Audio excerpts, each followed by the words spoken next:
Welcome to Abbotstown on this January evening at the National Sports Centre. One team out there, another team warming up on the far pitch, or have they gone back in? I'm not quite sure. But anyway, it's the Greens against the Maroons. The Greens you won't be too familiar with, but St Mary's Belfast are going to wear green tonight because there's a clash of colours against University of Galway. They won the toss, so they are going to stay in their traditional maroon. Brilliant pitch here. Now, you don't need me to tell you it's breezy, but you can see behind the goals there on the ball net that the wind is strong, and it's going across the pitch. You can see that going as we're watching it, as you're watching it, it's going across that way. So some of the flags on the far side there were more or less bent over. So it's going to be really, really tricky. It picks up and gets a little bit worse. Thankfully, we're in this fantastic stand here and we're not feeling it at all, but it is very, very strong. And I just see the referee coming out. That's Conor Durneen from County Cavan, appropriately wearing blue, of course, so he's going out. So we're near the start. So it is the Electric Ireland Sigerson Cup round 3 in Abbotstown, available on YouTube. I put a message up there. Feel free to leave a comment there and I'll keep an eye on that throughout the game. These teams met in the league semi-final and University of Galway won by 10 points, but you can't really read too much into that.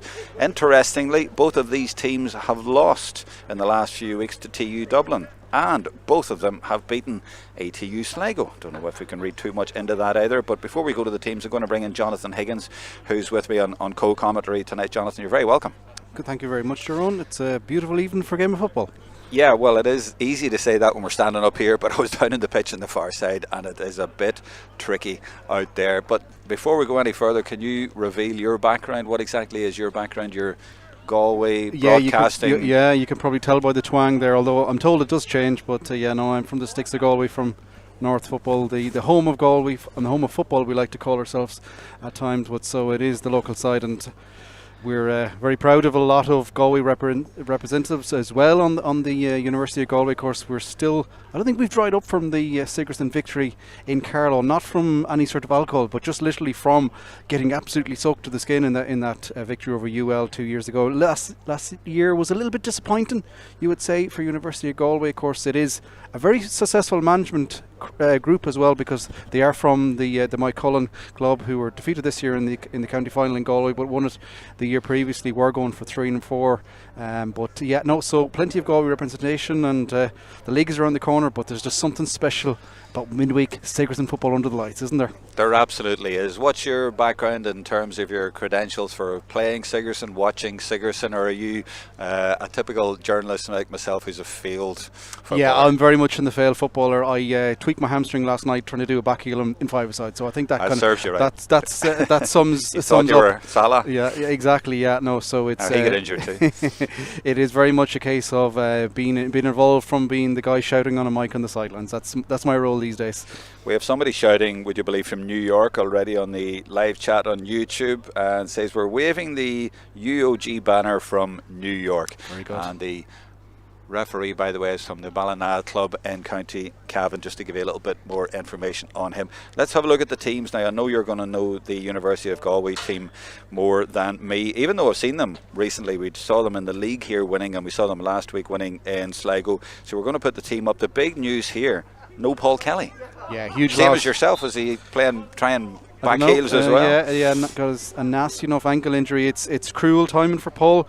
He's been a guy that's played an abundance of league football for Galway as well. Probably would have been in line for starting on Sunday against Mayo, in fine form. Watching your stream last week, I'm not sure, have you warmed up from it down in Sligo there as well? But nope. Put in a phenomenal performance in the second half. It's a huge loss. It's a cruel blow for him. Of course, we all know about his brother Sean being out at the moment with a combination of an ankle and a hamstring injury, but that is a cruel blow. It's a long time since there hasn't been a Kelly playing for University of Galway, but I see Dermot Kilcummins has come in, who's had his own injury problems, came on as a sub last week, but he's a good replacement. He is, and he's a guy that's probably struggling. He's played both games in the FBD League for Galway as well, and probably struggled in both, because taken off in the first victory over Leitrim came on in the bit of a whitewashing against Roscommon. It was a big opportunity for him as well, but like you look at the side, there's plenty of firepower up top really in particular.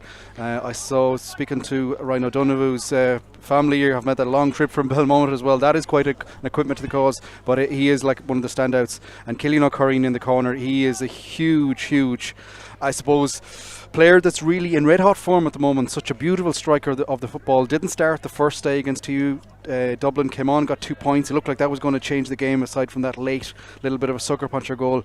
Brilliant against Sligo, but brilliant for Galway as well in the makeshift side. 10 points against Roscommon. He is my hope of the person that's going to make that breakthrough for Galway, for Pádraig Joyce this year, but he's in red hot form. Lino Canada as well is another player that's probably going to be very close to that Pádraig Joyce is 15, and of course Tommy Conroy as well. And there's an abundance of players there. Called Sweeney will go a little bit deeper, but there's firepower there for Galway.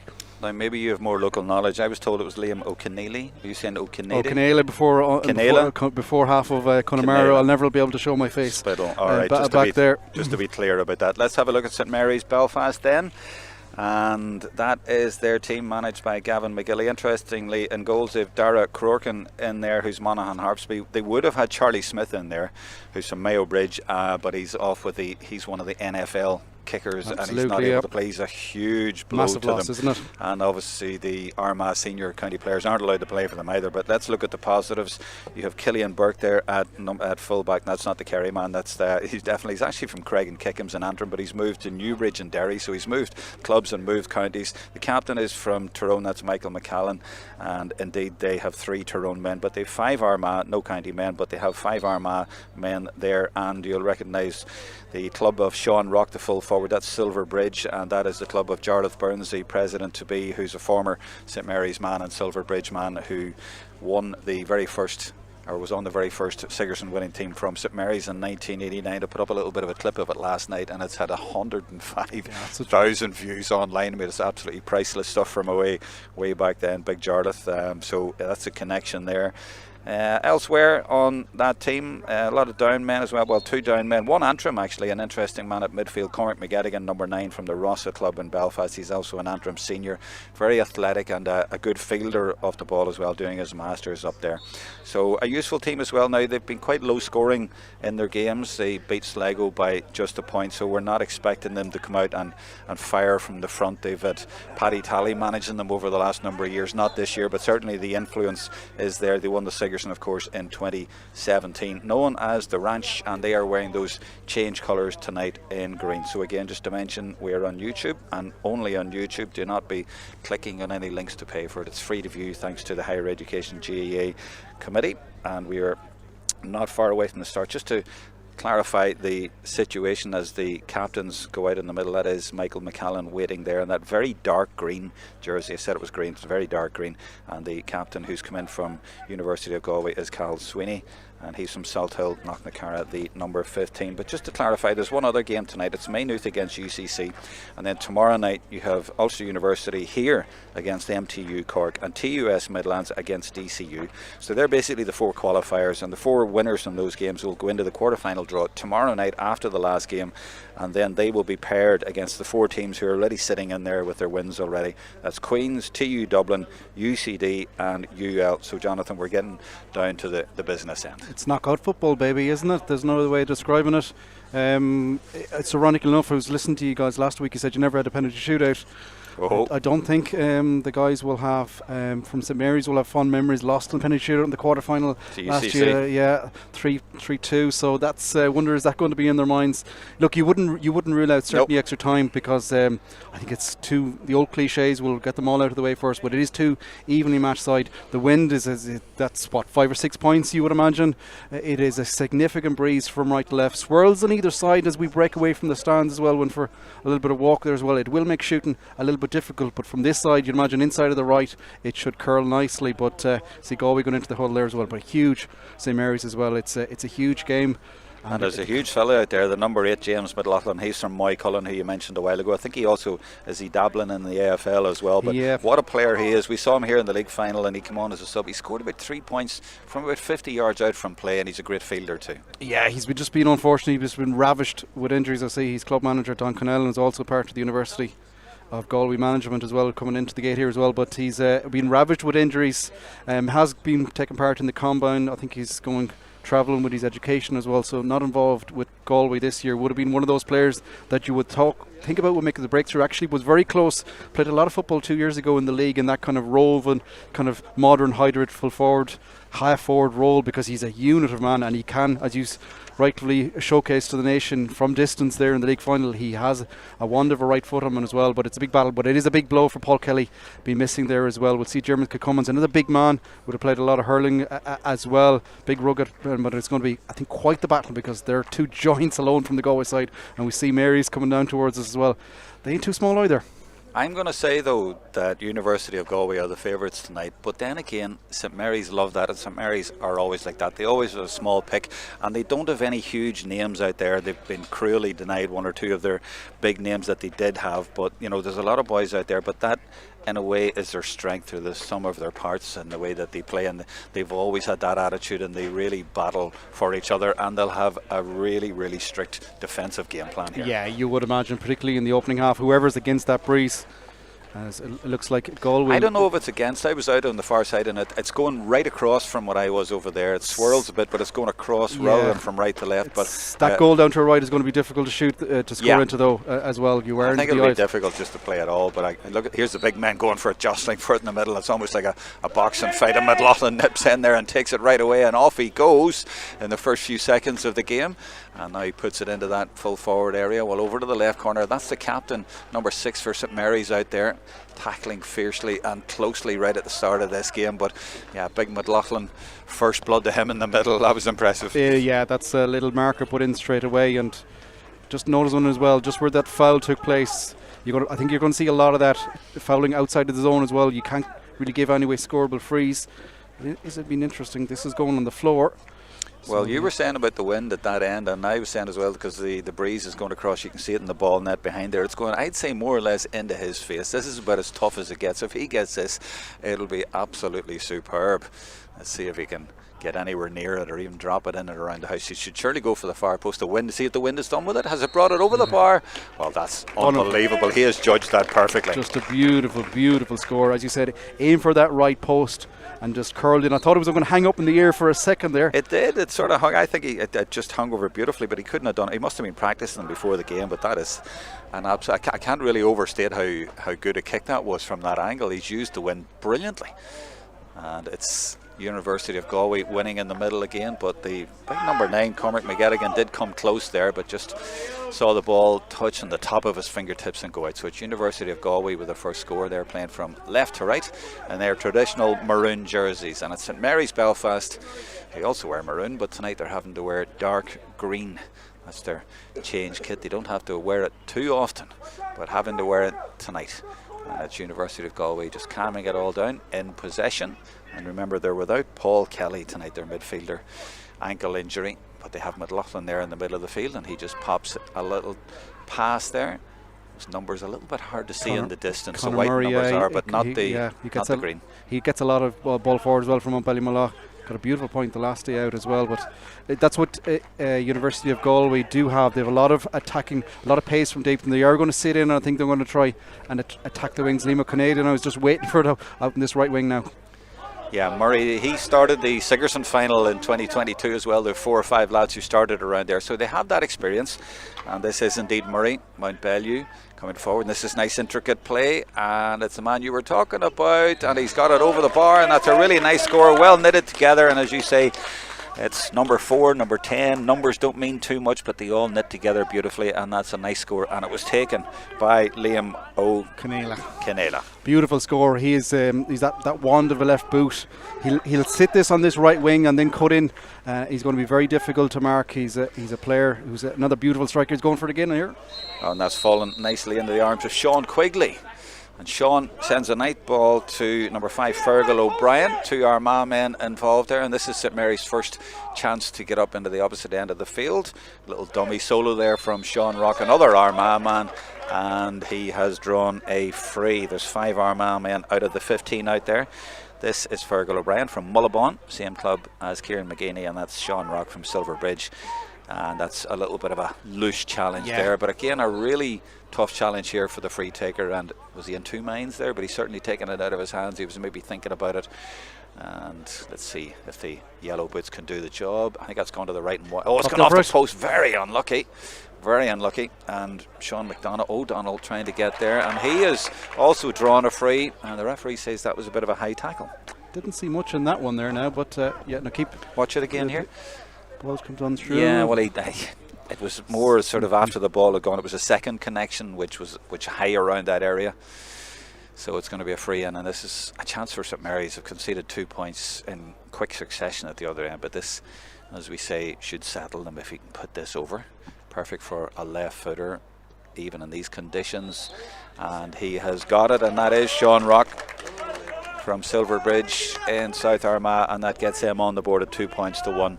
And now the wind is picking up and the rain is coming in, and I can see it now under the floodlights there, so it's got very messy. We are well protected here in the stand, but that is making it very messy out there. But on the plus side, it's a fantastic pitch, and the floodlights here are just about as good as anything you will find anywhere. Absolutely perfect. Sometimes you get dark spots, but not here. This is a brilliant move by University of Galway, and it's the big fella James McLaughlin from Moycullen. Now he's held up there by about 6 players, and somehow they managed to stop him.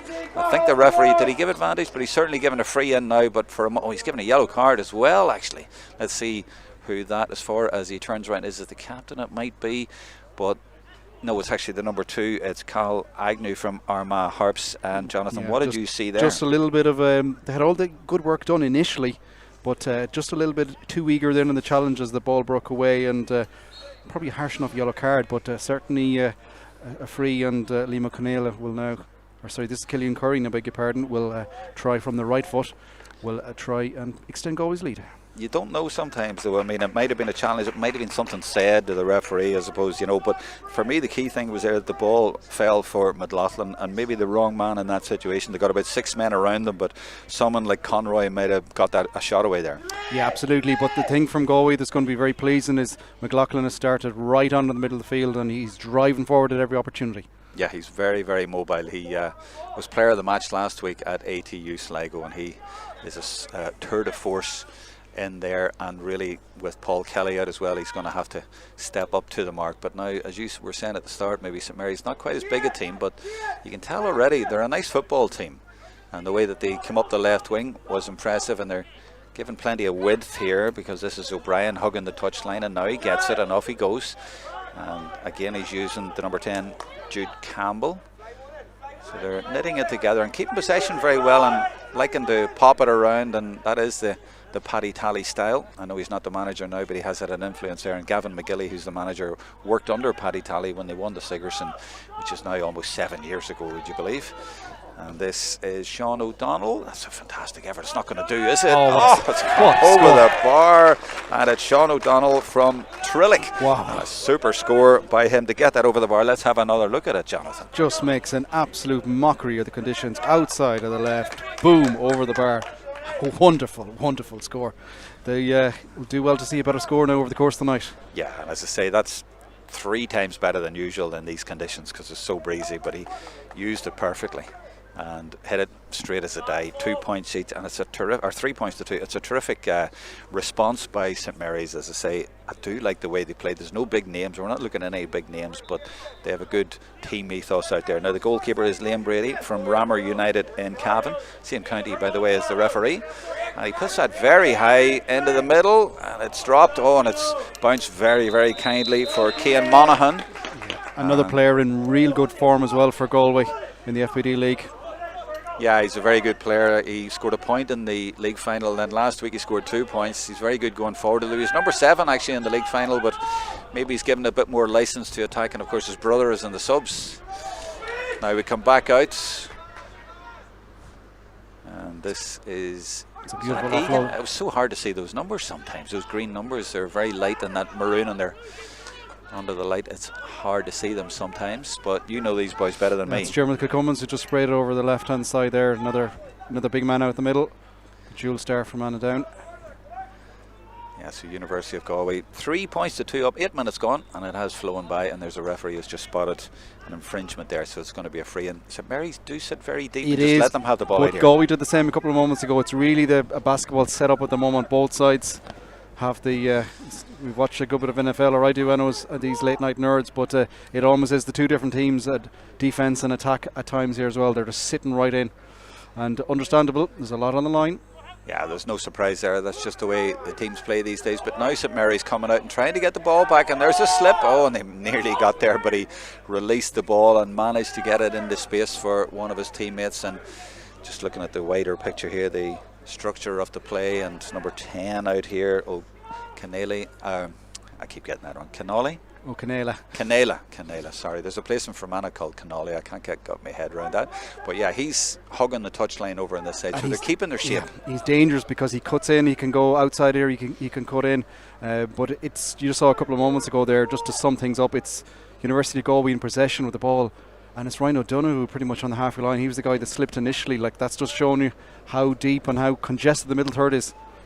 I see a number 20 out there, by the way, for St Mary's. So they obviously made a late change. You see him in the shot there. Number 20 for St Mary's is Shane Donnelly from College Land. That's the club in Armagh. Now, I'm not sure who he came in for. I did say there was 5 Armagh men out there, but that would make it 6 unless he's replaced an Armagh man. They've got a turnover, St Mary's, and it's Sean Rock. And just watch the shirts spray forward here. The turnovers are the currency of the modern game.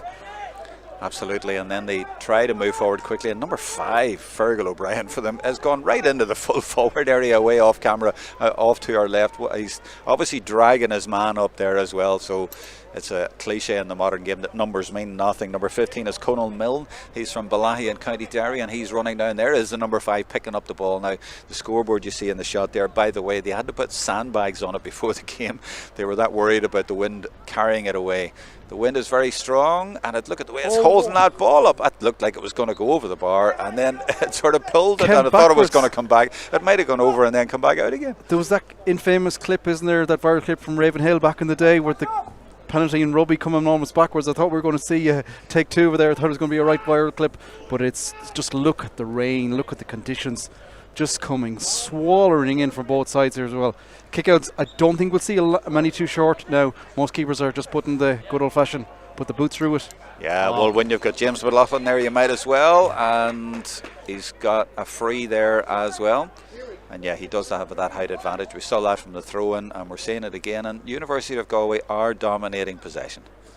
Yeah, they are, but that's probably understandable the way the game is set up here at the moment. But still only a point between the sides, so nothing to get too worried about yet, I think.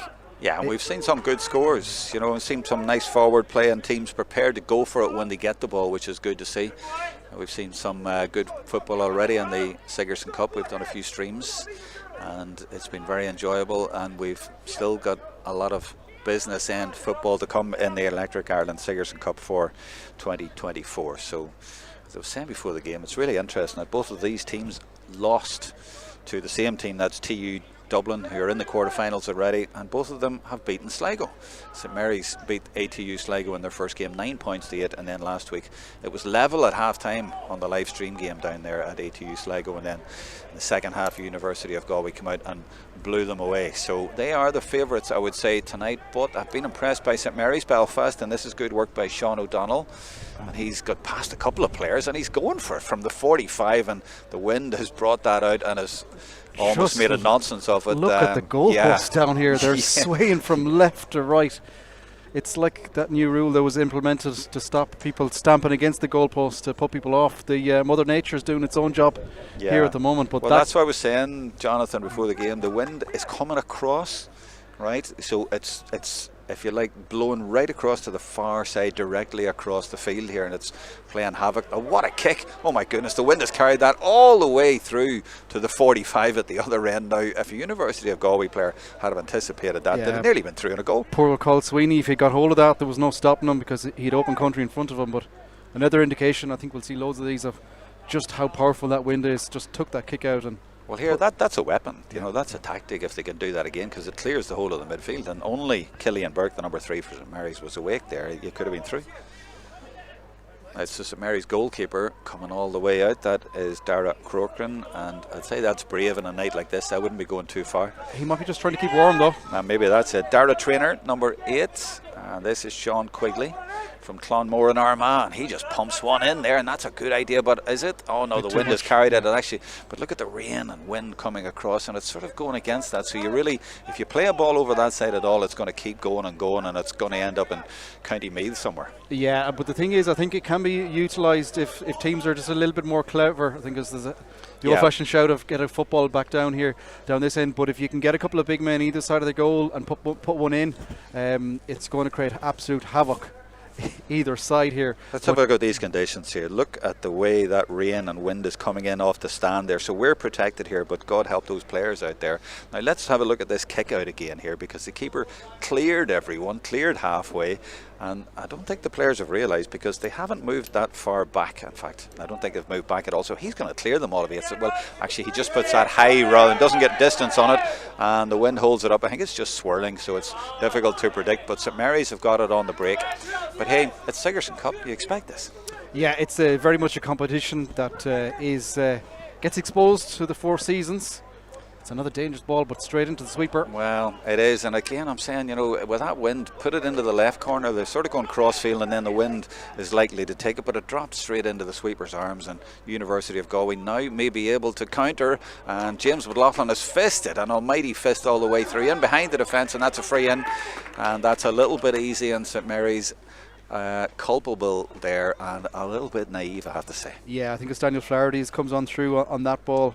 There's he comes on through. Yeah, just a bit eager. There's plenty of cover back there from numbers. Didn't need to make the foul, but Galway, to be fair, they are trying to move the ball pretty quickly, and when they do that, it is creating a bit of trouble. Yeah, that's what happens, and it was from the kick out. They got possession actually, but gave it away rather cheaply. I'm just checking on the live chat on YouTube as this should go over the bar, and he fires it low to make sure, and after the first quarter it is now double scores, 4 points to 2, and the audience has now gone up to 1,300 devices. That's huge. That's a huge audience, so fantastic to have everyone with us. The live chat is on there for you if you need to comment, as St Mary's try to come out of defence against University of Galway, who won the league here before Christmas, the Electric Ireland Ryan Cup for Division 1. But they are in danger of going out of the competition tonight if St Mary's can beat them here, because they've lost once already. And Sean Rock is going through for St Mary's, and he's brought down very cynically. And as you can hear, there's a lot of supporters alongside me here, very unhappy with that. The referee has given it, but where is it? And more importantly, I think the University of Galway player will be spending 10 minutes up in the stand here beside us. You think it's black? I can see how it cannot be. It's Lima Canela, yeah. Have another look at it here. He comes through beautiful work there initially. Fergal O'Brien has been such a weapon running down that left wing, and it's the foul that you have to take for your team. Lima Canela will come down now. He had quite a dunk as well, not just bringing him down, but yeah, so they're down to 14 now. They certainly are, but they'll probably just have to sit in a little bit more. Killeen O'Corrine is up here getting some more instructions from Maurice Sheridan here as well. It will be a bit of a tactical change, you would imagine. And it's back to 4-3, and Sean Rock, I've been impressed by him so far. He's a very useful player indeed. He's been out around the middle, but he's very useful closer to goal as well, and he drew that challenge. And I'm looking at the scoreboard on the far side, and I know they had sandbags on it, but it's now at an angle, so it's struggling in the wind. So imagine how the players are going. Now let's see if the keeper gets the trajectory right on this kick out. It'll go a serious distance. If he just puts it up in the air, no, he's driven that, and it's going well. It's exactly in the middle, and well, you knew where that was going, and it's like feeding buns to the bear, because James McLaughlin has got that, gives it forward, but the referee actually says wrong place. He's just gobbling up the middle of the field there, isn't he, McLaughlin? Yeah, it's such an out ball for them.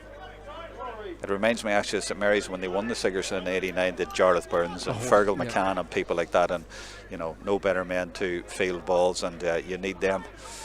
St Mary's don't really seem to have that today, but they have a lot of fine footballers as well who are out to make a name, and that's one of the beauties of the Sigerson Cup. As I said at the start, they're not all really names that people would know outside their own areas or outside their own college, but this is where they can make a name. I mean, that Sigerson, Johnathan, you're too young, but there was a fella called Joe Brawley playing for Trinity. There was a fella called Maurice Fitzgerald playing for UCC.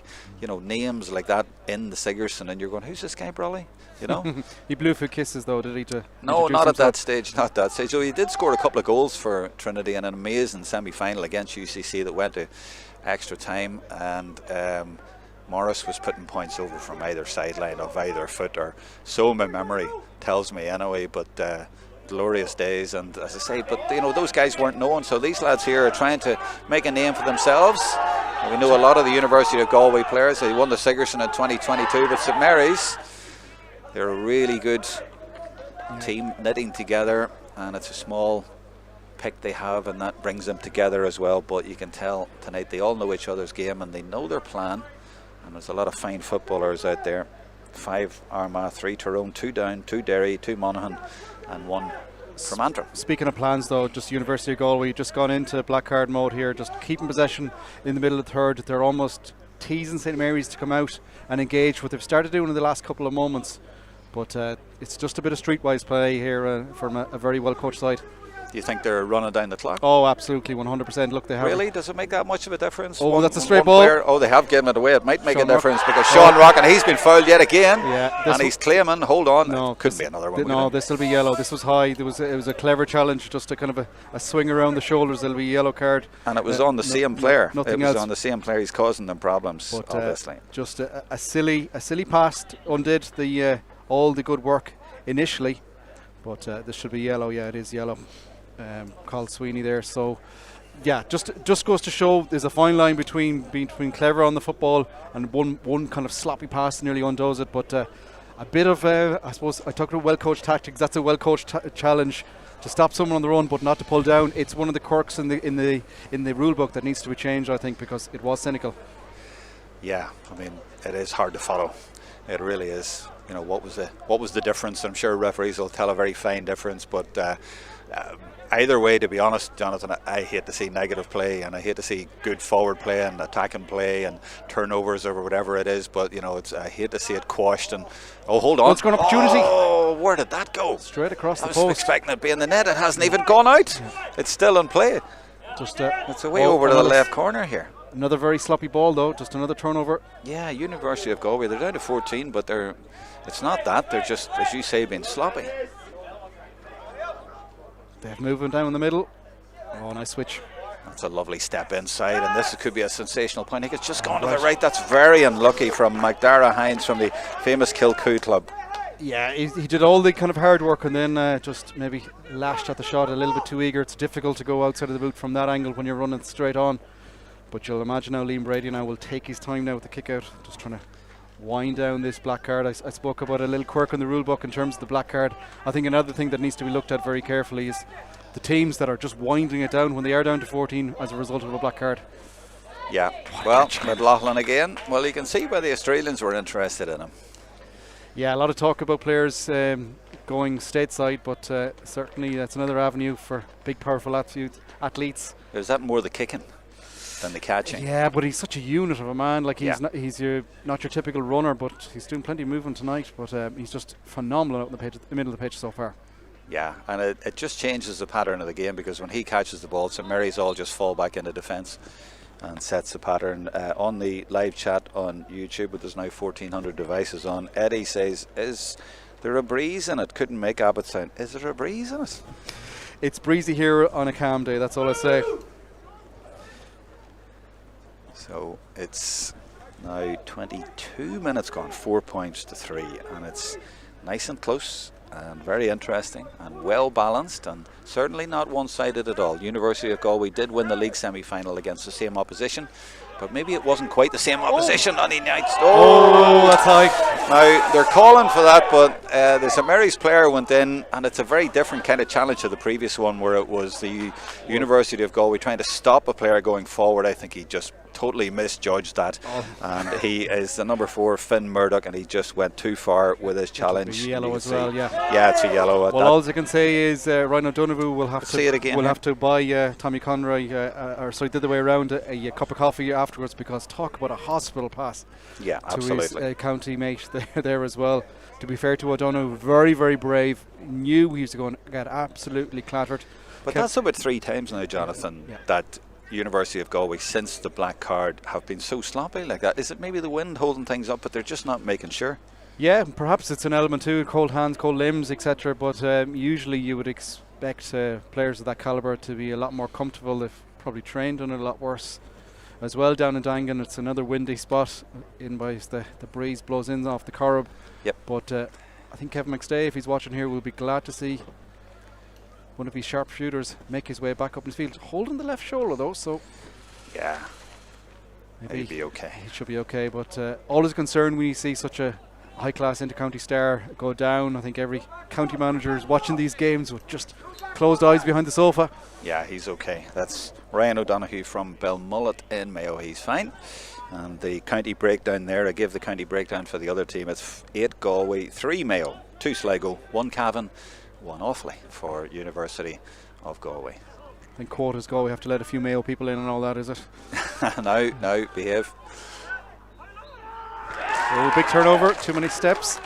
24 minutes gone, and yeah, they're just sitting in and they're picking them off, aren't they? And when there's a sloppy pass, they're straight in. They're very sharp like that, St Mary's, you know, to be fair to them. Yeah, and University of Galway gone completely flat from a scoring perspective in the last 5-10 minutes or so. Even aside from the black card prior to that, it had just gone a little bit astray. And the breeze is swirling, but I think it's a little bit easier if you're playing from right to left, which is what St Mary's are doing in the first half. And this is McDara Hines again, the Kilcoo player from County Down, All-Ireland club champions before. Waddy Graham's came along and got another one for Ulster. This is Conan Mill from Balahi, not too far from Waddy Graham's in Glen Mahara. Oh, that's an interesting ball. Have they beaten the sweeper? Well, there was 2 against 1 in Colin there. Murray He was come out out like numbers. a train, yeah. It's interesting the way they're putting that ball in there, St Mary's. They're not afraid to just loaf it in there and put it into the forwards, but it hasn't always worked, but they're not afraid to do it, whereas University of Galway, they do tend to play it through the hands a bit more and look for the runners. Yeah, I did think that was very naive though. It was a one-on-one with a sweeper. That type of looping ball, it's not even 90-10. You're against, as much as we like the old-fashioned ball in around the house, that's just playing with fire.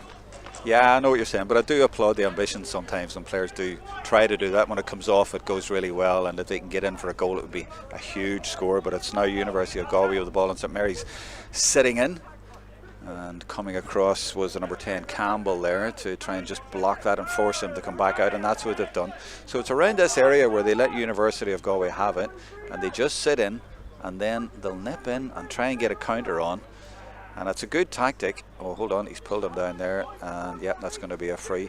So they've been doing that, and that's McGettigan there. Just Colin Murray, he's playing that sweeper role, but he isn't afraid to get forward and drive forward as well, breaking the lines as well. He's been probably, James McLaughlin obviously is the standout player in terms of what he's dominating around the middle of the pitch, but Murray has been a very effective player to date from our Sheridan side. The referee has brought that forward, and he also wrote something in his book. He didn't show a yellow, but it looked like he was giving a yellow to Cormac McGettigan, not just for the challenge, but for a little bit of a reaction to it. But so I'm not sure he was booked there. But what it means is that there's a free here in kicking distance, just inside the 45 for University of Galway. So that could be a little bit costly, that little bit of petulance. And into this wind. He's gone for a low effort, but he's just put it to the left. Or has he? No, it's gone inside the post, and that's a fine score, and that could be costly. That was a little bit silly. Well, I watched them in the Dome on Friday night score in perfect conditions as we watch NUI Galway go back to the full complement here as well. But a Corrine in the Dome, University of Galway Connacht GAA Air Dome on Friday night. That's perfect lab conditions. It's a different environment here as well, and he's such a beautiful, beautiful striker of the ball. And he deliberately, as I said, went for the lower trajectory so they wouldn't catch it. It was a really good score from just inside the 45. But really, you know, St Mary's give that away. And place kicking is going to be so effective and so important on a night like this. It's a couple of beauties that he's got. That's a long range free. You think about the first one over on the left hand side as well.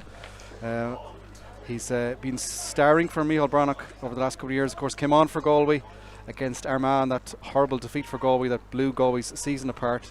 But he's a different player this year, and certainly shining the light out here so far. St Mary's have it now. St Mary's in the dark green if you're just joining us. They lost the toss to wear your preferred colours, so they've switched to their second kit of dark green. St Mary's Belfast, Sigerson Cup winners in 1989 and 2017. University of Galway winners in 2022, but between the two of them they haven't won many this century. That's a free in for St Mary's, but I wonder as a goalkeeper, well, the goalkeeper's looking to say, do you want me to go up and take this? And don't think he's getting too much looks, as he's going to try and say, I can take it. But he's sneaking forward as if to say, boys, do you see me here? But no, it looks like Jude Campbell's going to take it. Important kick, you would say, coming up towards half time as well. I'll definitely have to aim for the post nearest to us, which is wobbling in the wind, as you can see. It's a tricky one. It's about just inside 40 metres, you would imagine. Steps inside. No, he's kicked that way over to the other side. He caught that all wrong and just got it at the distance as well. Yeah, just a bad connection, really, isn't it? Probably one that you need to put on the floor and go for that lower trajectory. Well, I was saying aiming for the post, which is still wobbling in the wind. He really aimed for the corner flag, and it might have come in, to be honest. You spoke about Morris Fitzgerald on those outside of the right boots. That one in Thurles, no one. He'd start them pretty wide if he was doing it here tonight. That's right, yeah, absolutely. Yeah, he swung that off the outside of the boot and it came in, but tonight you'd nearly need to have started that down the main street, but no better man. This is Conor Dunleavy from Bala in Mayo, and he's crudely brought to the grounds.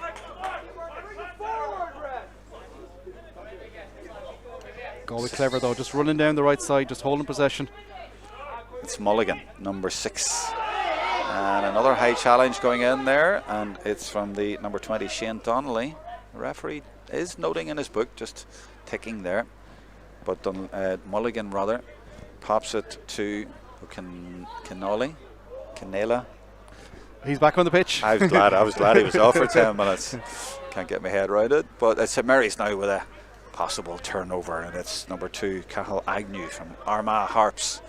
Running out of space, or is he? No, he keeps going and he stays in and does brilliantly here, and there's a chance here, and he's given it to Rock, who's done some good work on O'Donnell. These boys love to play in the other end of the pitch, but has he gone down there? Has he been fouled? Yes, he has, and it's a free in, and this is going to be an important one as we have another look at Sean O'Donnell came in. He did clever play because he's just desperate for any form of contact here as well. Just that hand came in there. He's just baying for any sort of contact. It probably will be a ticking here as well. Derek says that we look into the floodlights here as well, but clever play from the wing back as he got forward there. It is another difficult effort. You probably need a left footer on this at the best of times, particularly as the breeze is just flowing across there. At least the rain seems to have stopped. The wind has blown it all away. Just checking on the live stream and everything seems to be okay. 1,500 devices on there now to watch. Has he got that over? He has, and that could be ended up being an important score. 5 points to 4, and that is bang on half time, and St Mary's will feel a lot bit better about that as we come up to the 31-minute mark. Very interesting first half, and it's very close. University of Galway had, well, they were down to 14 for 10 minutes, but they did well enough in that period of the game. But overall, it's just really close, Johnathan. It is. It's enthralling. The quality mightn't be the best at times, but it's an absolutely enthralling game, and enthralling second half to come here as well. Tactically, as always, a fascinating encounter, battle between the both sides. You'd see the little tweaks, you'd see that particularly that role. Now will St Mary's push up a little bit more, or will they allow the sweeper to take things, which Colin Murray by and large has? McLaughlin though has been the standout player, but you have the two sharpshooters up top for University of Galway as well. Liam Canela, even though he had been a little bit stretched, and Cillian O'Curran is shooting the lights out. But what a second half in store here as well. Well, I've really liked St Mary's. I know you're Galway, but from St Mary's, I mean, as I said at the start, I mean, not many people know many of these players, but they've really impressed me tonight. Sean Rock, number 14, has been absolutely excellent, you know, and in defence, Killian Burke has been solid, but overall they've just played as a really good team unit. Cormac McGettigan obviously got the yellow card, but he's been busy around the middle, and Fergal O'Brien, Jude Campbell down that side, McDara Hines, and of course the captain Michael McCallan at the back. But to me, I've been really impressed, not just individually, but the way they're playing as a team, and they are seriously in this game. They are, and they probably will, their management now will say, look, as we watch the University of Galway management come in here as well, they'll probably smell a little bit of blood, because Galway have been quite sloppy in that middle third. There's turnovers there. If they are a little bit more brave, we have seen O'Brien in particular run down the left wing here as well, create a lot of damage inside to the Galway defence. So there's probably certainly food for thought for both managements at half time. But would you really rule out that we're putting another half an hour in the media here as well? It's that type of too early for that. too early for that. This is an enthralling game here as well. Very difficult to pick a winner. Did I say the rain had stopped? As you can see there, it certainly hasn't. It's picked up again. So the rain is piling in over the back of the stand, going across the field. So very, very difficult conditions. And in those conditions, you have to credit both sets of players for providing excellent entertainment here and playing at a very high level, and credit also to Higher Education GAA for making this available to everyone, free to watch on a Tuesday night in January, with everyone sitting at home or around the fire on a night like that. And sure, where would you get it? It's first class entertainment, and we're delighted to be able to bring it to you. And we'll be back. We'll have to take a wee break now, but in about 5 or 6 minutes time, myself and Johnathan Higgins will be back with the full second half and anything else that goes beyond that.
One change at half time. University of Galway already out there, so we can see them out there, and Johnathan Higgins with me has the change. Yeah, one change for Galway then, 25 for 5, so we'll see a little bit of a tactical reshuffle. So that's Rory Egan to make way. He will be replaced by Mac McInerney. He will go up top though. Colin Sweeney, I believe, will slot into the half-back line. Certainly he's a player that's he's the perfect modern footballer, Colin Sweeney. He can find him at everything. He's had 13 or 15 on his back over the course of Sigerson League, but he always sits a bit deeper. But I think he's one of these players that he's definitely a lot better when he's running for deep, because he's serious pace. We've seen Pádraig Joyce in a couple of inter-county league games put him back corner back just to run defences there as well. So let's see if there's any changes. And no big surprise to see Mark McInerney coming on as well, the Éire Óg man from County Clare, number 25 there for University of Galway. We're not surprised to see him coming in, although maybe a little bit surprised to see him coming in early at half time. There's a 17 for St Mary's, and he's in, and that is James McCormack from Ballyhagan and Armagh. And I did figure out who didn't start the game, because number 20 started, and it was number 11 Daniel McGee from Clonairin and Armagh. It's all Armagh men, it seems. So there was 5 Armagh men who started the game, and now they've brought on another one. I'm not sure who he's come in for. We'll keep an eye on that. I see 10s out there, 14, 15. What area of the pitch is, and even has he gone to, I'm not sure. The referee is calling for a ball, and it is going to come from the right hand side, but it was out in the pitch there, Johnathan, at half time. And yeah, the rain has abated a little bit, but my goodness, the wind was swirling so much. It's so tough out there for the players. Just a quick glance at the stats there at half time. No wides from Galway. Now, they will be a little bit more difficult to keep that stat in floors, but speaking of the place balls, 4 from 4 for Killeen O'Corrine as well. It's such a big abs. It's like buses out here, isn't it? No football now, too. They were there all of a sudden. But those stats will be, if they keep the same way, it'll be in Galway's favour. But a huge half here. Off we go then. Second half at University of Galway in their traditional maroon against St Mary's Belfast, not in their traditional green. Their change kit, which you don't have to do too often, but more importantly the scores say 5 points to 4. It's very close in this Electric Ireland Sigerson Cup round 3 game. A place in the quarter-finals up for grabs. This basically a qualifier. Both teams have lost once and won once, so they'll go. The winners will go into the draw tomorrow night for the quarter-finals, and they'll basically get, whoever wins this will get either Queens, TU Dublin, well they played them already, UCD and UL. Those are the 4 teams who are through, but they won't be thinking about that right now. It's just about staying in the cup, the Electric Ireland Sigerson Cup, and the referee spots an infringement there, and that's going to be a free, and it's a bright start to the second half for University of Galway. Just checking all of your messages on the live chat. We're now up to 1200 again. It was 1500 in the second part of the first half. I'm sure it'll go up again. And there's a Paul Kelly, Johnathan. Is that the same Paul Kelly? He says he's having a lovely coffee here and a few chocolate biscuits in front of an open fire, enjoying the game. And yeah, just enjoying the game on the whole occasion and the coverage as well. And if that is the Paul Kelly, I'd say the chocolate biscuits give it away there as well. Is that not part of the diet? No, unfortunately not. I think it was maybe in years gone by. But no, the inter-county athletes now finally tuned vehicles, aren't they? Now, has he got that? He struck it really well, and he's got it inside the post as well. And I was over at those goals at half time, and I could hardly imagine kicking a ball accurately from 10 yards away, and he has arrowed it beautifully over the bar, hit nice and firm, and an important score, and it gives them a 2-point lead. Now the goalkeeper is Dara Crorkin from Monaghan Harps, and he has drilled that into the middle of the field and probably trying to keep it away from James McLaughlin, but University of Galway still managed to get possession, or do they? No, St Mary's have it. And that is what they have favoured. Get that ball into the full forward area, and they've given it in to the number 20, Shane Donnelly, and they're working off him. Can they get a point? Oh, lovely turn there by Sean O'Donnell, and they should get a score. I think it's gone to the right, and it's gone wide, but the referee is blowing for a free a little bit further back. But that is a really bright response from St Mary's. I was saying at half time, I've been really impressed by them. Yeah, and I think the attacking gears have gone up a good bit of nose. I know it's a bad effort in the end from McDara Hines. They will come back though for the safety of the free kick, but the pace that they move that in quickly, long ball with the boot, and you start to see a couple of creaks there potentially in the Galway defence as well. Didn't see a lot of that in the first half, but that quick ball, open space, it seems to be something fruitful. When Marys go at them, when they run at them. Exactly. Now you said it. So let's see another change. So if they do that more, they'll do it more towards the end if they're behind. The change that's actually the change now been made. It's 17 for 20. We saw 17 go out with him at half time, but he didn't actually start the second half. Now the substitution has been made. 17 for 20 for St Mary's, as that goes just inside the post, just waiting for the umpire's flag, but indeed 6 points to 5, and I think the word is intriguing. You just don't know what way this one's going to go. Yeah, important score there from Jude Campbell. Just keeps that scoreboard. This is interesting. Johnathan, the goalkeeper.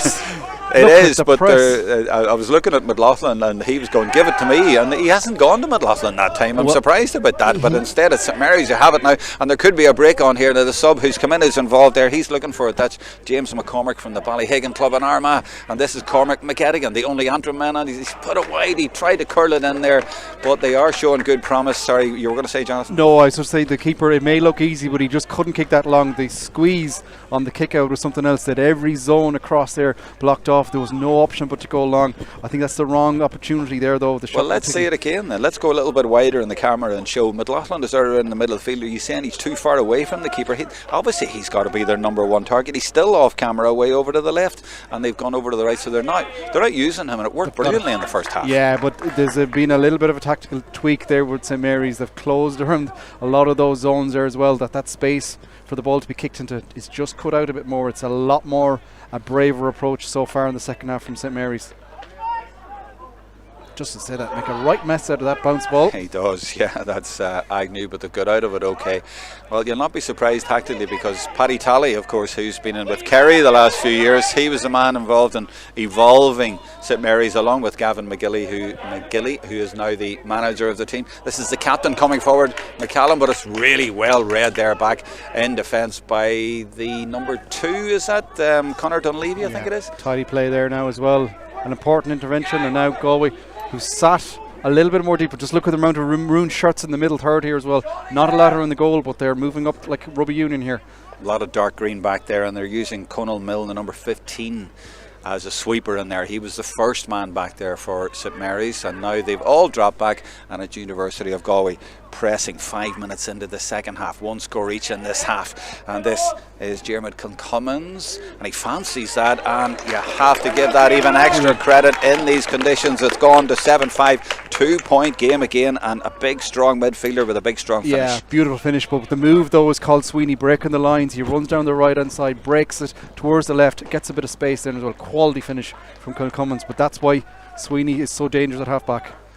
Yeah, exactly. Yeah, he doesn't play 13 or 15, even though he wears that jersey. He plays out around the middle, but great finish. And you mentioned the word quality. Well, it really is, and I just have to go on again about how difficult the conditions are these days, but they're making light of it, and there's another one, and that superb finish was that. Liam O'Connell there again, a beautiful score. Again, you talk about cutting the angles, coming across from right to left. Literally, there's a whole sweep of opportunities, but the way he comes around across on that left foot. Well, he soloed with the right and then caressed it with his left. That was class. Takes out the whole defence by that run. There's a zone of St Mary's players there, but he's all around them and then curls over a beauty. 2 big scores in a row there from Galway. Because that makes it 3 in it now, and that's, I think, the biggest gap there's been in the game so far. And St Mary's had done quite well at the start of the second half, but in a matter of a minute or so they find themselves 3 down, and that could be a lot. They don't tend to score an awful lot against Sligo. They won 0-9 to 0-8. So they need to get back into this game, and this is Sean Quigley, and he is dispossessed in there. That's a good turnover for University of Galway. It's a good spell for them. Just under pressure there and feeding it through the hands. That's great work again by Dunleavy. And that challenge was loose, shall we say, from Dara Traynor, and the second midfielder for St Mary's is going to get a yellow card. 9 in the first half, 8 in the second, and indeed a yellow card. And University of Galway starting to turn the screw. Yeah, it all came around a little bit of misfortune there from Mary's, or just a little slip allowed the Galway turnover. But again, Colin Murray, it's another one of these players that's breaking the line. Look, he was stopped cruelly in the end. Daniel Farrell as well has a couple of gears on him here if he wants to go through. I'm just thinking at the minute, will the experience that University of Galway have, their county men, and also having won the Sigerson in 2022, will that tell in this half of the game here against the St Mary's team, who are very game, but they just don't have that kind of level of experience at Sigerson or county? Yeah, and the thing for Galway now, they're being very clever. They're running from deep. They're kind of chipping away that defence. Now they're just enticing them out. But to play a game like this, you need to have plenty of runners, and there's an abundance of there from our Sheridan side. They're holding on a little bit. That could have been another foul there and another yellow for the number 7 O'Donnell. Referee says it's okay, but they are holding on a little bit here, St Mary's. Not that they're out of it by any means, but they are 3 down. This is they're trying to hold on to McLaughlin there. You can understand that, but they get away. And this is the number 13. This is Cal Sweeney. As you were talking about, the playmaker, the provider in there. Now that's all very tight in there, but St Mary's have it, and they will try to counter here with McGettigan. He has nipped in and got possession, and they do like to transition at pace, so they've given it to Sean Quigley from Clonmore in Armagh. They get it forward into the Galway half, but then it slows down and all the University of Galway players get back, and McGettigan takes it up again, but that first phase has gone. Now they have to try and work out. There is a space in behind, but I don't know if they're going to be able to get the ball in there, and University of Galway have now flooded that area. So St Mary's 3 points down, and it's hard to see at the minute where they're going to get enough scores from. 3 points doesn't sound much, but it is a lot. Yeah, you could tell they'd done so much with the fine turnover. I think Ronaldinho forced a bit. He was going for the perfect opportunity, going, it's gobbled up. They get it halfway, but there was nobody inside the 45, nobody making an effort. It needed someone to be a focal point inside to give a boot. It allowed Galway to get numbers back, and it's been static here for the last couple of moments. McCormick, number 17, who came into the play a few minutes ago. This is Dara Trainer from Holland Club. And yeah, University of Galway just sitting in there and saying, you can have it out there, lads, but if you come in around the 45, we're going to try and pinch it off you. And if they do that and get another score and create a 4-point gap, then there is a real problem for St Mary's. Just a 3 in it now, and they'll take a point here if they can get it, but that's not on target. There was a little pocket of space, and he thought he'd go for it, and he just stepped in, but a University of Galway player just came across, and he just maybe did enough to force him, or maybe it was the wind, but off target. And you feel St Mary's at this point, they need a score. Yeah, it was just all a bit rushed. They needed to get a bit of combination play there, try and break the line, give another runner. You can't, I suppose, trainer is going to have to go for the opportunity from there, but just a little bit of force. We're brought in a bit of fresh blood here. Shea Daly is in, still haven't got anywhere through. I thought these days are gone by of a player having 16 players out on the pitch, but no, there is one of the players making way here now for us, but no surprise to see a bit of fresh blood in. Is there a switch on both sides? Is that it? I'm trying to follow what's going on. Yeah, there is a player coming off for St Mary's, and it's their number 13, McDara Hines, so he's gone off. 18 is in for St Mary's. That is Shea Daly from the Rock. And that's the only change. I thought there was maybe a Galway change as well. So no, one change for St Mary's, but they do have to change things. Yeah, and potentially another one here. See Tom McCallan, who's suffered a lot of injury problems over the last year or so. It's been blighted his career. Looks like he's getting stripped and ready. Another shooter for Galway potentially to come on. And Galway have, I think, I'm not sure of the stats, but it feels like they've won more of the kickouts, and it's been such vital possession for them like this at important times. Yeah, they're moving it again so well here, even though it's, we want to turn into a counter or a turnover there and a counter, but just a double blow away and a free in there as well. The turnover has been turned over. Ryan O'Donoghue pretty much won the ball himself there as well. It's a bit of a lone ranger at times there. He's surrounded by 5 or 6 St Mary's defenders, and he's just easing them out of the way, and it's an important ball because you're potentially looking down to our right hand side to see the counter attack, but instead it's a free. I won't say it's scoreable, but it'll wind down the clock a bit more, and you see Galway are ready. They're ready for the resulting kick out. They're pressed up here. Yeah, it suits them perfectly to have the ball up there, and they'll just set up their shape and their structure. But still, 18 minutes to go is a long way to go, and I don't think you'd put money on this going over the bar from that angle, so it probably will stay at 3, maybe 4, but St Mary's will have a big push in the last quarter, I am sure. He might make me eat my words here. He struck one nicely earlier, but he's put that just to the left, just misjudged it slightly. He did the right thing, the right idea, put it over to the far post, but didn't quite manage it. Yeah, but you can see, look, there's not a lot of movement. They do go short. Just I'll make me eat my hat beer as well. But they created a bit of room there, and they just need to get possession, don't they? Because as I was saying, around the middle, they're not winning it clean or the breaks. Yeah, no, they do have to try something different, but it's a long way to work the ball here with such an amount of big maroon shirts in front of them. They need to move this one a bit quicker, get up the pitch a bit more, you'd feel, and just the one score so far in the second half. Need to get things moving. I think they're trying to, but it's that little bit of experience, as I say. University of Galway, they're seasoned at this stage in this competition, and they just know exactly what they're doing now, and they're in control, and they have the lead. They're in a very good place at the minute, and they're going to force St Mary's to force the issue a little bit, and I'm not sure if that suits them, and hasn't been so far. They've only got the 5 points in the game, but they certainly have the ability out there and the quality and the players. But can they find a way through? And see, there's another mistake. It seems to break down, and it's like in the first half, University of Galway are quite happy to let them make those mistakes. Yeah, look, that's bread and butter for University of Galway here as well. That's a strange approach from Tommy Connery, but he gets the ball back. But the Galway lined up 3-on-3 there as well. They went man for man, they pushed him. It was a wild challenge. Referee says that's a great shoulder from Jude Campbell, says it's fine, but then there was a free given for the challenge after that, but he pointed to his shoulder, the ref, and said, no, that's okay, I'm happy with that one. I would debate that one. It seems more of a little clip of the heels more than anything else. No, I think it was the shoulder before that, but so even just before that, James McLaughlin was coming forward to the ball, and he wasn't trying to shoulder him. I would be getting out of his way. Yeah, thou shalt pass the way you go. That's your line. This is a difficult effort now from Cillian Curran. You think he can put that over from there? He's certainly capable, but it's a difficult ask with the wind. Right, so aim for the corner flag, and it might come in. It would be a monster if he did. University of Galway 3 points up. He certainly got it the right direction. The keeper has to watch it. Comes off the bar and just about escaped there. Dara Crokeran, he was grateful for that one. Came off the crossbar. What an effort though from Cillian O'Curry into that element. He was just another small bit away, and we said about high balls in the box, and the crossbar has kept this game alive.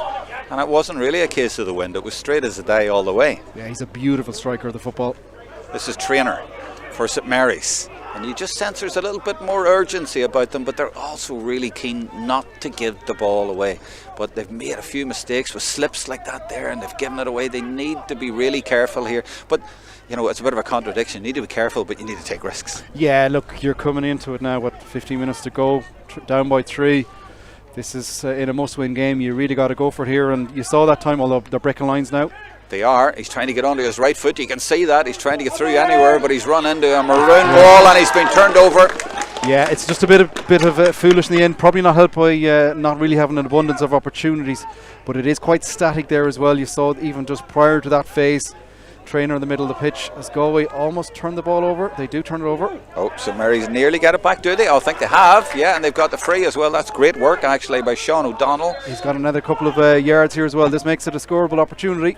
He's been one of their best players tonight. He's actually from Trillick in County Tyrone, the same club as Matty Donnelly, and dare I say, I think he's from the same club as a certain guy who played for Liverpool at the weekend, Conor Bradley. I think that might be his club. I think everybody is claiming him after the last. I think it is. I think there was certainly a photograph on up of him last week playing like an under-16 game or something, and it was Trillick against Drumra. I think it was Trillick he was playing for. So.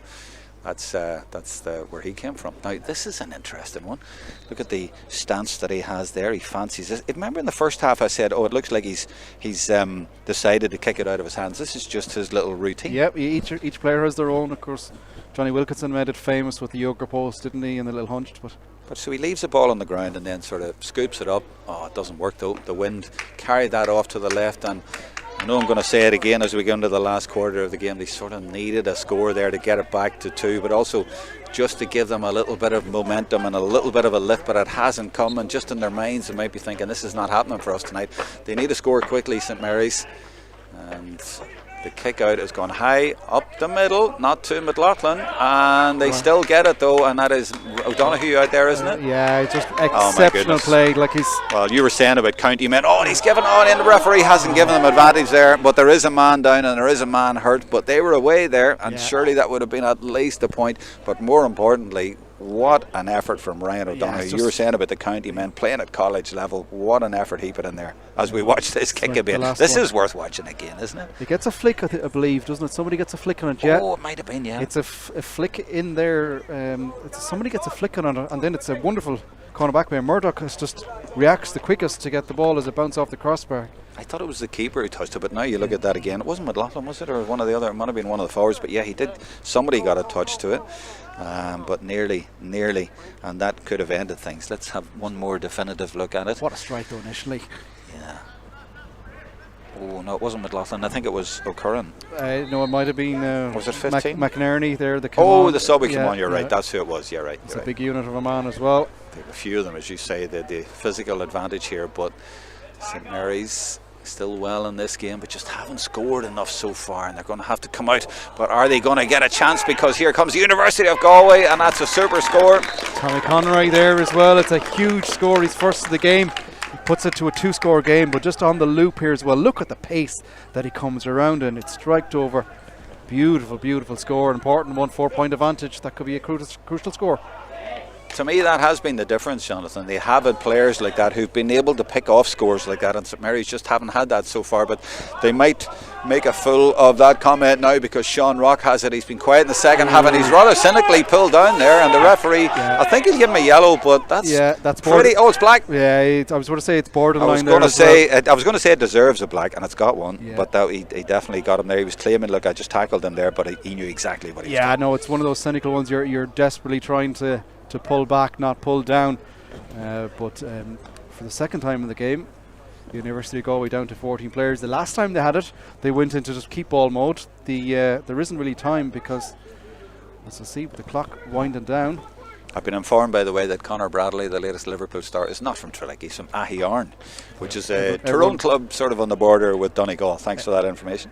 Yeah, see Conor Dunleavy, as the player Blackadder there, joins us in the stand here as well. Do you think that'll make a difference? Well, 10 minutes to go. He's pretty much only going to play the last moment. Watch the strike. Goalkeeper struck this and hasn't struck it well. Yeah, and that's killing them there as well. It's too bad. Missed balls in a row from place ball. You think about it, I said it just after half time, Killian O'Curry nailed all 4 of his into that goal as well. It's just sucking the oxygen out of St Mary's at the moment. Yeah, you just feel that a little bit, but they're obviously still well in it, but they're now 4 points down, and they just need to get something. Yeah, you just feel that a little. So long ball again. Look at the distance and that kick out. Wow. It's gone into the corner forward position.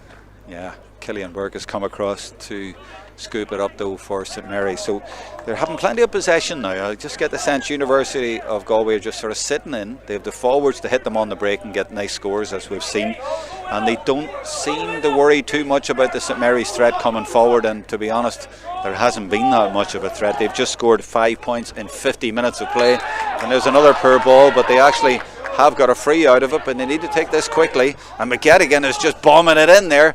They could do with a goal at this point, and it might break nicely, because Rock was in there, and it's fallen now for Campbell, but the door has been closed. They just need a point here, never mind a goal. But look at that, a brave hand in there, and another brave challenge as well, and indeed he's got us free. And those are the dirty balls that you have to win, and that was brilliant play by, who was it? Is that Carl Sweeney comes on through? Was it Sweeney back there? Oh, if it was, look, he's feeling it, but those were well, two. Might have been Murray, but either way, the first flick was the important one, and then the second one is just ultimately putting your body on the line. Yellow card being flashed there also. That referee's notebook is getting longer by the day. Yeah, that could be the sort of score, or the sort of moment. Never mind the scores. That's the sort of thing that wins games. That's the sort of thing the managers will absolutely love. It was Curran. Yeah. Or Murray. Colin Murray. Yeah, he's been fantastic so far. Oh, he's intercepted that. That's Fergal O'Brien from Mullabon and County Armagh has won that one back for St Mary's. Is there a little bit of drama here? They lost in the quarter-finals last year to UCC on penalties. They always give the Sigerson a good rattle, and they're not going to give this up easily. But can they find a way through? It's been a long time since he scored. They've only had the 1 point in the second half, I think, and it was in the first few minutes of the half. They've had a few chances, but mainly half chances, and from frees. This is McGettigan. He put one wide, doesn't fancy it. They're at a really difficult angle over there. Sean O'Donnell plays it into the corner. They're going to have to get a little bit closer to the scoring area, but another slip. How many times have their players slipped in this second half as well? And it hasn't helped them at all. This is their captain, McCallan. They're going to try and work it out now to a scoring position. This is Sean Rock. That's a brave effort from there, and it could be an absolute monster. Wow. Well, Wow. if they needed inspiration, that's where it's coming from. The Silver Bridge man has put over an absolute beaut in the last 10 minutes of the game, and they really needed that, and there might still be a sting in the tail, and if so, it's the captain who has sparked them. Yeah, just a score that just takes you off your feet. Just outrageous. We thought O'Donnell's was beautiful in the first half. That is...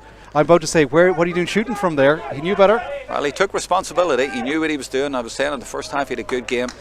Now it's back to a one-score game. There's a goal in it, but here comes McLaughlin steaming through the middle like the Galway Express. He's laid it off. If they get a goal here, it's going to be all over. The goalkeeper does well. Referee says no foul, and it might still go over the bar. No, I think it's gone wide. Oh, St Mary's have done well there. They have escaped there, because I thought there was going to be at least a point there, if not more. That could have been the ending of the game, but they are still in this little bit of a tug there, maybe, Johnathan. Yeah, I thought potentially it doesn't look as bad the second time around. First time in replay, you're nearly bellowing for what would have been a penalty, but a big moment still remains. A one-score game. 6.5 minutes of normal time to go. I just wonder, is that... Oh, they've given it away.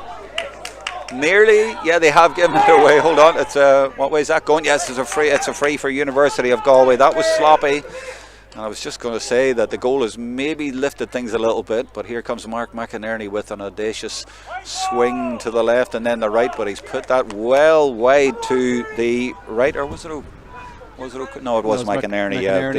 I can see a 5.25. The numbers I say a little bit hard to see. Now the goalkeeper here, Dara Crorkin, where's he going? He's looking to go short, isn't he? He's been forced to go long. Puts it up there, gets it away from McLaughlin.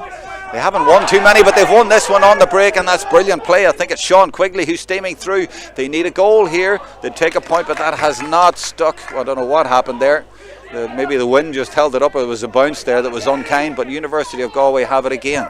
Evan Lyons again, brilliant at full back. He's won a lot of those balls over the course of the night. Because they did look like it was one time again that Mary's were starting to increase the tempo. Again, if they get in fast, there is question marks. It's just frustrating that they're not doing enough of it. Absolutely. That is where we are. It's tantalisingly poised as we come up to almost the last 5 minutes of normal time. And it's University of Galway 9 points to 6, leading by 3, and they're up to 15 players again, I think, as well, are they? I see the number 2, Conor Dunleavy, went down a minute ago. I think he's back on the field. Not that we really noticed much of a difference. 1,700 devices watching this Electric Ireland Sigerson Cup Round 3 game. A place in the quarterfinals up for grabs. McInerney came on at half-time, the Clare man. He gives it to Colin Murray, the Galway man, and he's got a free. He was trying to... No, he hasn't got the free. Free out. He touched the ball. He was trying to buy it there initially. And it's been moved forward as well. Yeah. Just a little bit too eager there. Was waiting for contact. That contact didn't come, and the ball is back with St Mary's. And you just feel the last couple of moments is a bit more of a bit more oxygen in their bodies at the moment, isn't there? Yeah, I think it was that point that sort of did it. And they're showing a lot of urgency, but they would need to, because we're down to the last 5 minutes. But will they play composed football and work it in? That's the question. Finn Murdoch here from Rostrevor and County Down. They give it back out to McCormick. And there's that ball that I was just talking about. Now that was a tricky bounce, and it might end up being even trickier, and he's palmed it. Has he got it into the net? I think he has, and it's the number 18. It's Shay Daly from the Rock in County Tyrone, and he came on as a sub, and he has got a crucial score right at the end of this game. I didn't see a goal coming for them. I was thinking, were they being a bit wise about throwing it in there? The wind obviously played havoc there and tricked the goalkeeper, but what a clever finish from Shay Daly. Yeah, an element of doubt. I think a bit of fortune perhaps. Shay Rock, I'm not sure how much contact he got on the first scoop pass out, but brilliant play, and it's almost flashbacks to the opening night here. A bit of a mistake from Liam Brady in the goal. They were defeated that line by TU Dublin. And out of no place, I just had said previously they got a bit of oxygen. They didn't expect that one, and game is very, very much on now. Absolutely. Well, it was always going to be a danger, and it was that point by the captain for me that brought it back and give them that little bit of belief. As you said, it lifted them, give them a bit of oxygen, a bit of belief, and they have got a goal out of nothing. And dare I say it, Johnathan, you said it. We could put a bit of, it's still a long way to go. There might be a long time left in this night. I see Tom McLeod has been stretched and warmed up for ages, but will he see his side be trailing? Dara Traynor to give St Mary's the lead. We would have thought that a minute ago, and really he had grass in front of him there, and that should have been over the bar. I don't mean to be harsh on the lad, but what an opportunity that was. Yeah, he'd open country in front of him there as well if he desired to take it a bit further forward. But because can you imagine the roar from the St Mary's faithful had that gone over the bar? It stays level. 2.5 minutes to go. A monster of a kick out. This is end-to-end stuff. Well, never mind defensive football. This is terrific to watch here. This is the cannoli again, but they've turned it over. St Mary's, it's level with 2 minutes to go. Are St Mary's going to get a score here? They're breaking at pace. It's Cathal Agnew carrying it forward to Sean O'Donnell. Little solo. He slipped yet again. He's slipped so much. They've slipped a lot, but our University of Galway about to slip up in this Electric Ireland Sigerson Cup round 3 game. The league winners, the winners of the Sigerson from 2022. They're holding on now after having a 4-point lead. And St Mary's, the winners in 2017, now playing some composed football. They have got confidence from a brilliant point by their captain, and then that goal that has levelled it. Now in the last minute or two, and a little minute maybe extra, it's all about composure. It's all about working it. It's all about possession, and St Mary's have that possession. The Ranch from Belfast looking for a winner now. We wouldn't have thought that a few moments ago, but Shea Rock is going forward, the man from Silverbridge in County Armagh, and he offloads it to Traynor. There's a chance here for Quigley. He's going for it. Has he got it? He hasn't. Big opportunities, 2 gone astray since the level. I think we now University of Galway are down to back to the full complement. Oh, that's them up the and 17. Sprinting forward there as well. Tom O'Connell, come on. You'd imagine there will be. No, he won't come on just yet. He can't get a chance. They're looking for McLaughlin, but that's brilliant work by the captain of St Mary's. He stepped across there. Michael McCallan from Carrickmore in Tyrone. He saw the threat and stepped in front of James McLaughlin and won it. And that could be a crucial possession win, because we're in the last minute of normal time, and St Mary's have got themselves back level, and now they're looking for what would be a sensational winner for them. Have they got it in their locker? University of Galway sweating at the minute. They are holding on. They can't get near the ball. There's an overlap. Oh, McCormick has got it to Rock, and it's Rock. Well, we had a goal from the man from the Rock, and that is the man with the name Sean Rock from Silverbridge, the same club as Johnathan Burns, who won a Sigerson with the club with St Mary's in 1989, about to become president, and up comes another Silverbridge man, Sean Rock, which could be the winner. Oh, what a wonderful score, because Galway did everything they could try and do to try and pull and drag here. That change has taken place. Jerome Cummins looked like he was coming off here. Confusion here. Nobody has come off. That sub was trying to get rid of it, but what a score that was. And they just broke the lines. You could see straight away when it opened up. Hadn't done a lot of that to date. As the change does take place. I have to say, at half time, I was impressed by this St Mary's team. They'll keep going and they'll keep running at you. Yeah, so Galway like for like there. Tom McCann on, Liam O'Canada off. So they've scored 1-2 St Mary's without reply. They've really turned this around in the last 10. Galway have to go the full into the pitch now and try and get an equaliser. So 61st minute, nearly into the 62nd minute. University of Galway come forward. There won't be much time left. Their Sigerson campaign is in serious danger, and they might have given that away. No, they haven't. It's gone over the other side. Chairman Kilcummins had to put the brakes on there to try and come forward. 62nd minute. A cynical pull there. Yeah, it's the clever play though. You're fouling just outside the scoring zone. They're taking it quick though. They have taken it quickly, and is there an equaliser here right at the end? I think he's got it, and he has, and University of Galway have rescued this, and surely they've forced extra time just when it looked like their days were numbered. He's put it over, and it's Cian Monaghan. Well, he's always good for a point a game, and no better time to get a point. Yeah, but it's the quick thinking from winning the free kick, because initially it's clever for St Mary's, but the quick thinking caught the defence off guard. And we have an equaliser. Well, St Mary's will be kicking themselves if this goes to extra time, because they had that one, and it's not over yet because Canis Mulligan, the Sligo man, has won that, and he's given it out to Daniel Flaherty. And Flaherty will come forward. There could now be a winner from University of Galway. This is fantastic stuff. This is the Sigerson Cup at its best. Is he going to go for it? No, he's going to come back out. We're in the 63rd minute now. There cannot be much left. The referee has looked at his watch. Are we going to extra time? Or is there a little bit of magic? Canis Mulligan leaves it off.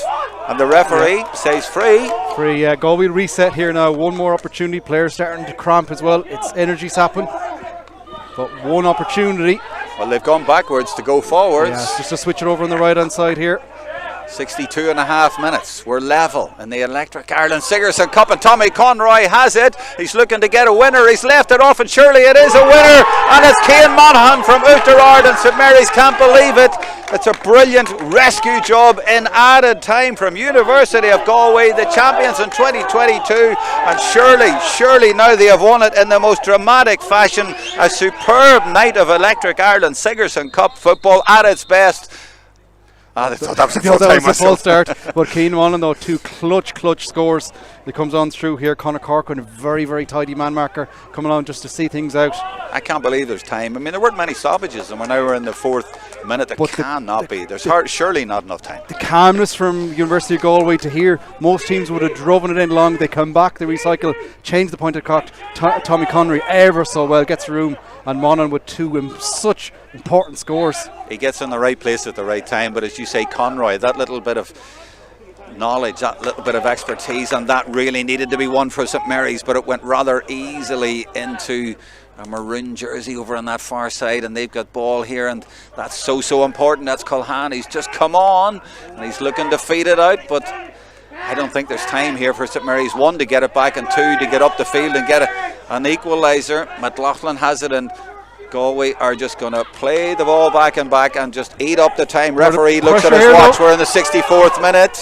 Oh, they got it back just as quickly. We're in the 65th minute now, and University of Galway look like they're there. Surely they are. They just need to hold on to the ball. It was a brave effort from St Mary's. McLaughlin tries to feed it through, and still they can't get a turnover. They've won crucial ball, and they might even get another point here just to seal the deal, University of Galway. They don't need it. It's all over, and the champions of 2022 have done it. St Mary's Belfast players go down. They put in a huge effort, and going into added time they were leading. We thought they'd at least got to force extra time, but two crucial points from Cian Monaghan from Oughterard in Galway has won this. But it was the way that they engineered it. They used that little bit of know-how and experience right at the end, and they have survived an almighty battle here in a windy, stormy night in...